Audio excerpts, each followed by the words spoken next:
Hello, everybody. Remember, every moment is a fresh beginning.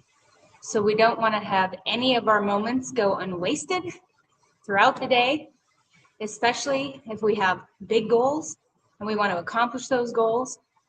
If you're anything like me, you run out of energy. Maybe you have lots and lots of energy. I tend to be somebody who's got tons of energy until I don't. And once I don't want the party to stop. I don't want the productivity to end. I don't want the day to be over just because I'm feeling a little bit low. What happens when you feel a little bit low? You don't actually want to go do the things.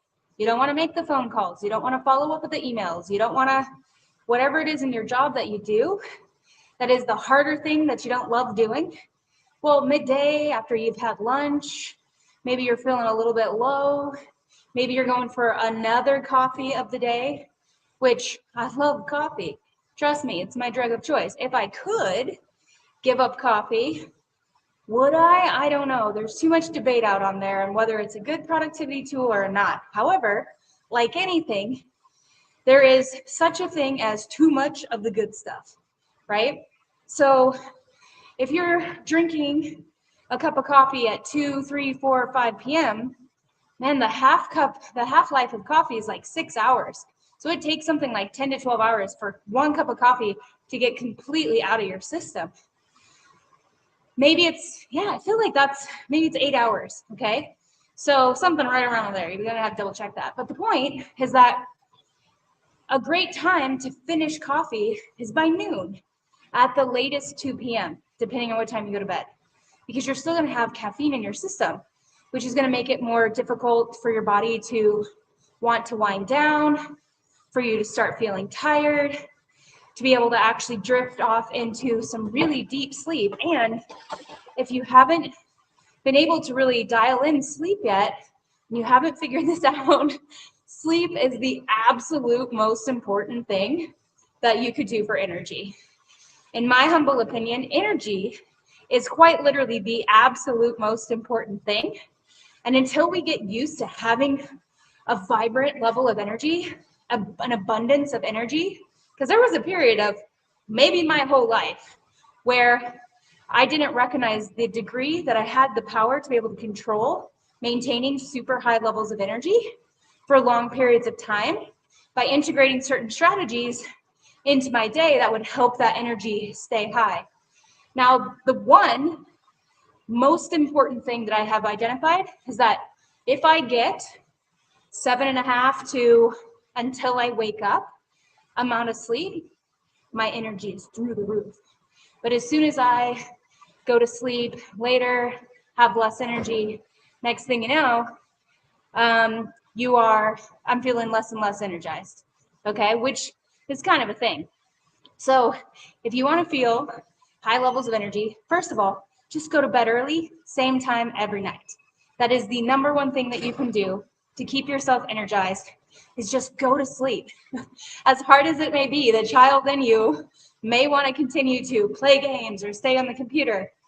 One of the strategies for sleep, I put on affirmations and I lay there and I write out my goals.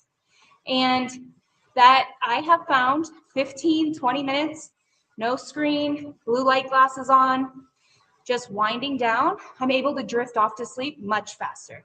Something to think about. But now we're in the middle of the day. So what do we do for midday reset? Well, lunchtime, go for a walk if you have the ability. Right now, it's hard to see because I'm in the gym, but I'm going to show you my setup as best as I can. Is I have the computer set up. That's kind of hard to show, actually, now that I'm doing this.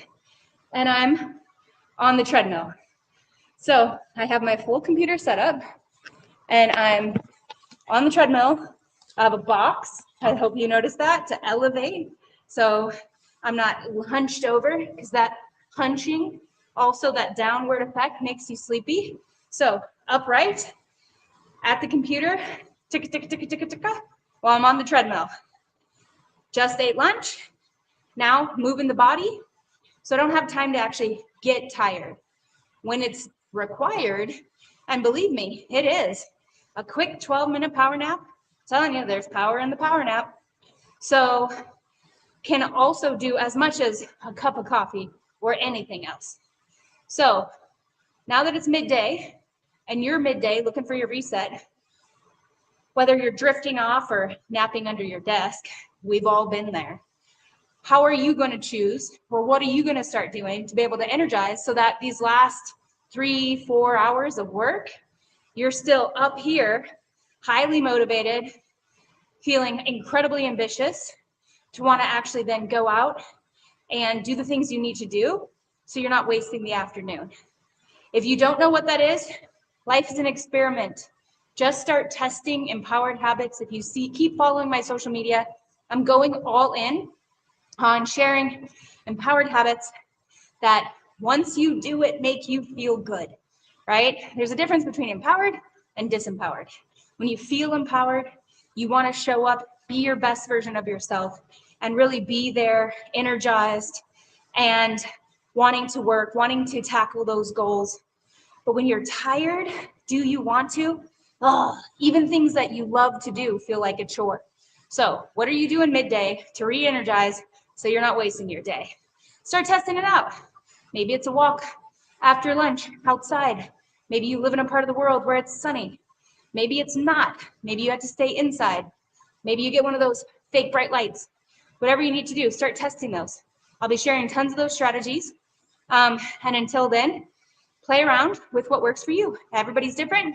Everybody has different things they like to do.